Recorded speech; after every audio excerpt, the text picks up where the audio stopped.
నిన్న మొదలు పెట్టారు అధ్యాయం. ధర్మక్షేత్రే, అదండి భగవంతునికి ఇష్టం. పరమాత్మకు అతి ప్రీతికరమైన దేవుడు తెలుసిన ధర్మం. రేపు చెప్తారు. అర్జున, నేను ఎందుకు అవతరిస్తున్నాను తెలుసిన? ధర్మ సంస్థాపనార్థాయ సంభవామి యుగే యుగే పరిత్రాణాయ సాధూనాం వినాశాయ చ దుష్కృతాం. ధర్మమును ఉద్ధరించడానికి నేను పుట్టానంటే ధర్మం కోసం ఎంత వారు చూడండి, ఎంత వారికి ప్రీతో. కాబట్టి మనం ఊరికి దేవుడి మీద పువ్వులు వేయటం నేర్చుకున్నామే గానీ ఆ దేవుడికి ప్రీతికరమైనటువంటి ధర్మాన్ని ఏమైనా ఆచరిస్తున్నారా చెప్పండి. ఇది చాలా విచిత్రంగా ఉందండి. అందరూ దేవుణ్ణి పూజ చేస్తున్నారే గానీ దేవుడు గారు నమో నమః, ఓం కృష్ణాయ నమః, వాసుదేవాయ నమః, ఈ విధంగా దేవుడి మీద పువ్వులు వేస్తున్నారు కానీ దేవుడికి ఇష్టమైనటువంటి కార్యం మీరు చేస్తున్నారా చెప్పండి. ఏది ఇష్టమైంది? రేపు 12వ అధ్యాయంలో భక్తి యోగం.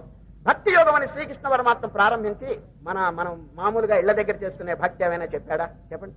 ఏంటి ఇళ్ల దగ్గర భక్తి? కొబ్బరికాయ కొట్టడం, హారతి కర్పూరం వెలిగించటం, గిరగిర ప్రదక్షిణం జరగటం, ఇదండి మన సామాన్యంగా అవలంబించే భక్తి. అది ఏమైనా